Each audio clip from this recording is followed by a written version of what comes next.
এখানে পেশেন্টের ক্ষেত্রে কি করতে হবে T3 T4 T6 হচ্ছে যে কি মোর স্পেসিফিক টেস্ট এখানে। এখানে T3 নরমাল ভ্যালু যেটা হচ্ছে সেটা হচ্ছে 80 to 230 ন্যানোগ্রাম পার ডিএম, আর T4 এর হচ্ছে যে 4 to 12 ন্যানোগ্রাম পার ডিএম। এবার পেশেন্টের ক্ষেত্রে আমরা কি জানি, এর আগেও পড়েছি যেমন হচ্ছে কজের যে প্রাইমারি হাইপারথাইরয়েডিজম আর সেকেন্ডারি হাইপারথাইরয়েডিজম পেশেন্টের ক্ষেত্রে দেখা যায়। সেটা আমরা কিভাবে আমরা ডিফারেন্সিয়েটেড করি। এখানে পেশেন্টের ক্ষেত্রে যখন প্রাইমারি হাইপারথাইরয়েডিজম থাকে তখন কিন্তু প্রবলেমটা থাইরয়েড গ্ল্যান্ডে থাকে, সেখানের ক্ষেত্রে কি আমরা কি পাই যে টিএসএইচটা সেটা কি থাকে যে ডিক্রিজ হয়, বাট T3 T4 কি হয় পেশেন্টের ক্ষেত্রে ইনক্রিজ থাকে। সেকেন্ডারি হাইপারথাইরয়েডিজমের ক্ষেত্রে পেশেন্টের ক্ষেত্রে কি হয় যে টিএসএইচ ইনক্রিজ থাকে, T3 ইনক্রিজ হয়, T4 কি হয় ইনক্রিজ হয় পেশেন্টের ক্ষেত্রে।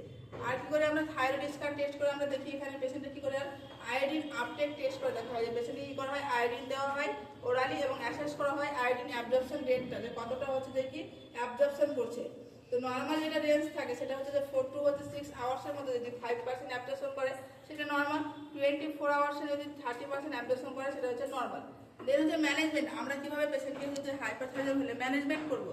তো আমরা ফার্স্টেই জানি যে পেশেন্টের ক্ষেত্রে কি হচ্ছে বিএমআর বাড়ছে মানে পেশেন্টের কি হচ্ছে কি যে ওয়েট লস হচ্ছে, এখানে পেশেন্টের ক্ষেত্রে হিট ইনটলারেন্স হচ্ছে।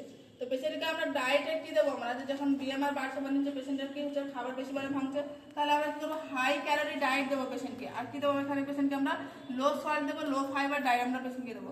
মেডিসিন আমরা পিটিউ আর হচ্ছে মেথিমোনিজল দুটোই দিতে পারি, এটা ফার্স্ট লাইন ড্রাগ হিসাবে। তো প্রথমত যেটা হচ্ছে যে এখানে যে এই ড্রাগগুলোর যেটা হচ্ছে সাইড এফেক্ট দেখা যায় সেটা হচ্ছে যে অ্যাগ্রানুলোসাইটোসিস মানে পেশেন্টের ক্ষেত্রে কি হয় WBC এর পরিমাণটা কমে যায়। ড্রাগ অফ চয়েস হিসেবে হাইপারথাইরয়েডিজম আমরা কি দিই ফার্স্ট লাইন ড্রাগ হিসেবে মেথিমোনিজল থাকে। এবং যদি পেশেন্ট কি থাকে যে হাইপারথাইরয়েডিজম থাকে ইন প্রেগনেন্সির সময় যদি পেশেন্টের ক্ষেত্রে কি হয় যে হাইপারথাইরয়েডিজম থাকে তাহলে হচ্ছে আমরা বলছি যে অ্যাকচুয়াল ফিজিশিয়ান অ্যাডভাইস আমরা পিটিউ মেডিসিনটা দিচ্ছি। এবার সার্জারি করা হয় পেশেন্টের ক্ষেত্রে, সার্জারি কি করা হয় থাইরয়েক্টমি সার্জারি করা হয়। থাইরয়েক্টমিতে কি করা হয় যে থাইরয়েড গ্ল্যান্ড আছে সেটা কি করা হয় রিমুভ করা হয়।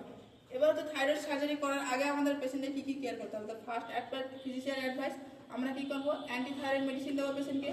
আয়োডিন সলিউশন স্টার্ট করতে before 10 days of the surgery, surgery যখন করবে তার 10 দিন আগে থেকে আমাদের কি করতে হবে যে আয়োডিন সলিউশন স্টার্ট করতে হবে অ্যাজ ফিজিশিয়ান অ্যাডভাইস।